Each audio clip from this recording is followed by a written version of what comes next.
নমস্কার বন্ধুরা, সুমি ব্লগে তোমাদের ওয়েলকাম।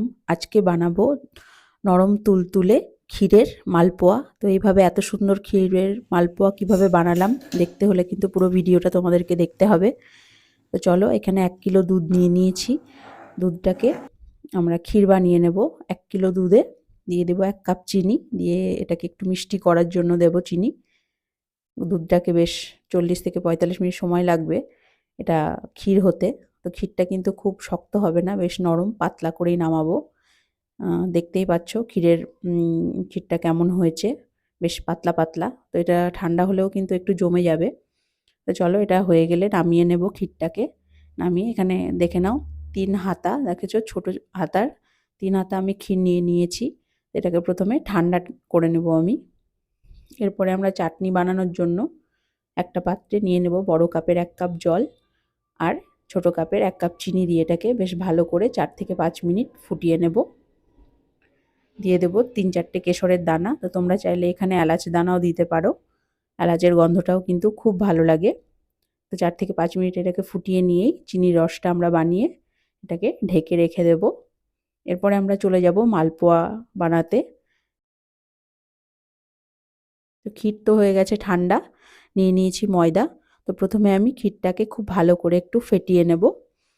তো এখানে ক্ষীরের মধ্যে কোনো দানা থাকবে না। আর ক্ষীরটা যদি ঠান্ডা হয়ে শক্ত হয়ে যায়, তো এখানে আমরা একটু দুধ দেব। জল ইউজ করব না, দুধ ইউজ করব। চামচ দিয়েছি এখানে ময়দা, তারপরে আমি সামান্য একটু দুধ দিয়েছি। 2 থেকে 3 চামচ মতো দুধ দিয়েছি, দিয়ে এটাকে খুব ভালো করে ফেটিয়ে নিয়েছি। তো ফেটানোর পরও আমার একটু পাতলা মনে হচ্ছিল, তার জন্য আমি এখানে আর 1 চামচ ময়দা অ্যাড করেছি। ব্যাটারটা কিন্তু খুব একটা পাতলা হবে না, আবার খুব একটা মোটাও হবে না। তো তোমরা দেখতে পাচ্ছ বেশ অনেকক্ষণ ধরে এটাকে ফেটিয়ে নিতে হবে যাতে এর মধ্যে কোনো দানা না থাকে। খুব ভালোভাবে দেখে নাও স্ট্রাকচারটা কেমন তৈরি হচ্ছে। এটা দেখতে যেমন সুন্দর লাগছে, খেতেও কিন্তু খুব ভালো লাগবে। তো চলো, এবার ব্যাটারটা বানানো হয়ে গেলেই আমরা কড়াইয়ে তেলটাকে খুব ভালো করে গরম করে একদম গ্যাসের ফ্লেমটা স্লো করে দেব। দিয়ে হাতাতে করে অল্প করে দেব, দিয়ে হালকা করে একটু চারিদিকে ছড়িয়ে মালপোয়ার আকৃতি দিয়ে দেব বেশ সুন্দর করে। এরপরে আমরা এটাকে একটু সময় নিয়ে ভাজবো। গ্যাসের ফ্লেমটা কিন্তু এই সময় একদমই স্লো থাকবে, গ্যাসের ফ্লেম একদমই বাড়ানো যাবে না, কারণ ক্ষীর যেহেতু এটা পুড়ে লাল হয়ে যেতে পারে। আর গরম তেল তুলে তুলে একটু ওপরের দিকে দিয়ে দেব। আর এটা ভাজার সময় কিন্তু একদম লুচির মতো বেশ ফুলে উঠছিল, দেখতেও খুব ভালো লাগছিল। একটু সময় নিয়ে আমি এটাকে খুব ভালো করে ভাজবো, এপিট ওপিট করে। এক পিঠ বেশ লাল হয়ে আসলে তখন আমরা আর এক পিঠ ভাজবো। তো খুব সুন্দর ফুলছিল, যেহেতু ফ্যাটানোটা খুব ভালো হয়েছিল। মালপোয়া বানানোর জন্য কিন্তু ক্ষীর আর ময়দার মিশ্রণটাকে খুব ভালো করে ফ্যাটাবে একটু সময় নিয়ে। আমি মোটামুটি 6 থেকে 7 মিনিট খুব ভালো করে ফেটিয়ে নিয়েছি। তো এই মালপোয়াটা তো ভাজা হয়ে গেছে, আমরা এভাবেই উল্টে পাল্টে বেশ সুন্দর করে ভেজে নেব। ভাজা হয়ে গেলে আমরা এটাকে তুলে রাখবো। আর মালপোয়াটা গরম থাকতে থাকতেই কিন্তু আমরা চিনির রস এটাকে দিয়ে দেব। তো চলো, এভাবে আমরা আরও মালপোয়াগুলো ভেজে নেব। এবার প্রথমে আমি একটা ভেজেছি, এবার আমি 2টো ভাজবো একসঙ্গে। 2টো করে ভেজে নেব, দুটো দুটো করে ভাজবো এর পরেরগুলো।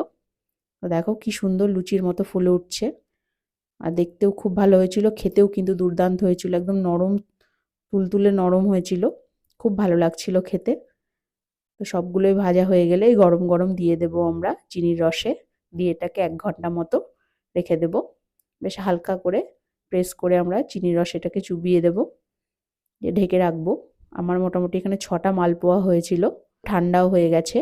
এবার আমরা একটু টেস্ট করব, করে বলবো তোমাদেরকে কেমন হয়েছে খেতে। আমার ভিডিওটা যারা নতুন দেখছো তারা কিন্তু অবশ্যই চ্যানেলটাকে সাবস্ক্রাইব করো, আর যারা আমার সাবস্ক্রাইবার আছো তারা কিন্তু অবশ্যই আমার এই বড় ভিডিওগুলো একটু দেখো। আর একটা লাইক কিন্তু তোমরা অবশ্যই করো, তোমরা কিন্তু ভুলে যাচ্ছ ভিডিও দেখে লাইক করতে। তো ভালো যদি লাগে তাহলে একটা কমেন্টও করে দিও। তো চলো, তোমাদের সঙ্গে দেখা হবে আবার নেক্সট ভিডিওতে। কিন্তু মালপোয়াটা কিন্তু খেতে সত্যিই দুর্দান্ত হয়েছিল, তোমরা অবশ্যই একবার এইভাবে করে খাও, তোমাদেরও ভালো লাগবে।